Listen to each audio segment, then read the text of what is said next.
আমার কাছে মনে হয়েছে যে জামাত ইসলাম এই জায়গাগুলো আসলে তারা রিকভার করার চেষ্টা করছে।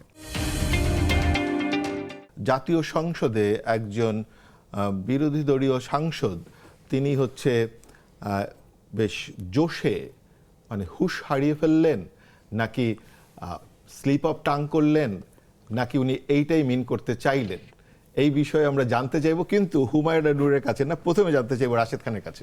দেখেন, ব্যারিস্টার আরমান তিনি গুম ছিলেন এবং তিনি গুম থেকে মানে ফেরার পরে গণঅভ্যুত্থান সংগঠিত হওয়ার পরে তিনি গুম থেকে ফিরে এসেছেন। এটা আমরা মনে করি যে তার জন্য যেমন নতুন একটি জীবন ফিরে পাওয়া, ঠিক জাতি হিসেবে আমাদের জন্য সৌভাগ্যের যে আমরা কয়েকজন গুম হয়ে যাওয়া মানুষকে আমরা ফিরে পেয়েছি।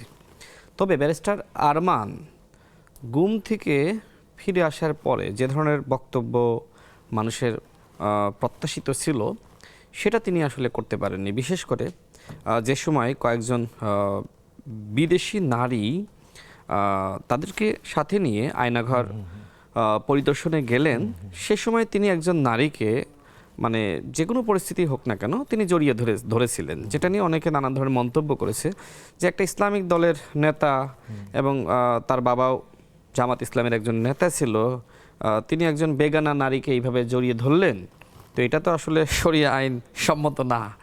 তো এটা নিয়ে ফেসবুকে অনেকে লেখালেখি করেছে, আমাদের সামাজিক প্রেক্ষাপটে শোভন না।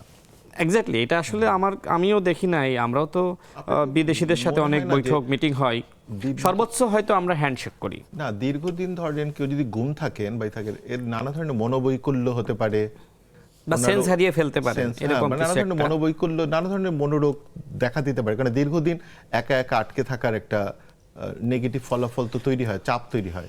না, সেটা ঠিক আছে, তবে ওই জিনিসটা আসলে মানুষের কাছে খুবই বিব্রতকর ছিল যে একটা ইসলামিক দলের একজন গুম হওয়া নেতা, তিনি আসলে বেগানা একজন নারী, তাকে এইভাবে জড়িয়ে ধরা, এটা আসলে খুবই বিব্রতকর ছিল। আমার কাছে মনে হয় যে ওই নারীর জন্য বিব্রতকর ছিল, যদিও তিনি আসলে আবেগ আপ্লুত হয়ে কান্না জড়িত অবস্থায় কিন্তু সেই ঘটনা ঘটেছে। যাই হোক, ওটা নিয়ে আর খুব বেশি কথা বলবো না। তবে ব্যারিস্টার আরমান যেহেতু একজন ব্যারিস্টার মানুষ, তার বক্তব্য, আচরণ, কথাবার্তা আসলে খুবই মার্জিত হলে এবং গঠনমূলক হলে ভালো হয়।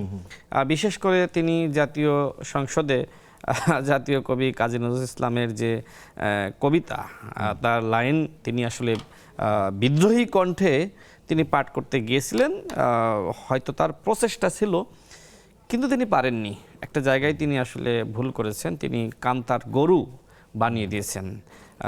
আমরা যে সময় 2018 সালের কোটা সংস্কার আন্দোলন করি, আমি জেলে যাওয়ার পরে ইডেন কলেজের একজন শিক্ষার্থী, নারী শিক্ষার্থী, তার নাম ছিল কান্তা।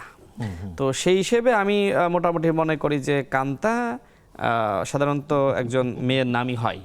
তো তিনি এরকম একজন কান্তার গরু, মানে একটা মেয়ের একটা গরু বানিয়ে দিলেন। তো এটা আসলে বেশ মজা করে বলছেন, কিন্তু তার সেই বন্ধু যদি এটা শুনে থাকেন এই মুহূর্তে, না, সেও বেশ না, কান্তার কি গরু থাকতে পারে না? আমার গরু থাকতে পারে, আবার গরু থাকতে পারে, আমরা অনেকেই তো গরু পালন করি। তো যাই হোক, যদি তিনি স্লিপ অফ টাং হয়ে থাকে, তার উচিত ছিল সাথে সাথে এই জিনিসটা নিয়ে দুঃখ প্রকাশ করা। কারণ আমরা কিন্তু এই কবিতা ছোটবেলা থেকে আমরা পাঠ্যপুস্তকে এই কবিতা আমরা পাঠ করেছি এবং এটা আসলে মোটামুটি এই লাইনটা মোটামুটি আমাদের সবারই মুখস্থ থাকার কথা। কিন্তু জামাত ইসলাম এবং শিবিরের একটা সিলেবাস আছে এবং তারা সবসময় কর্মশালার মধ্য দিয়েই তাদের রাজনৈতিক যে পরিস্থিতি, অবস্থান বেড়ে ওঠা, এটা হয়ে থাকে। ওই কর্মশালার মধ্যে বা তাদের পাঠের মধ্যে, তাদের কর্মশালার যে বই, সেখানে আসলে এরকম কবিতার অংশটা নাই।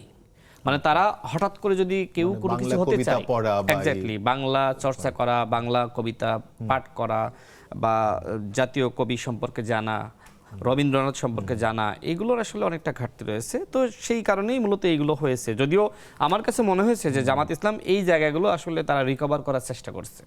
তাদের অতীতের যে ধরনের এক ধরনের কুসংস্কারাচ্ছন্ন রাজনীতি, সেখান থেকে বের হয়ে এসে যুগের সাথে তাল মিলিয়ে মধ্যপন্থী দল হয়ে ওঠা, এই কাজ তারা করতেছে।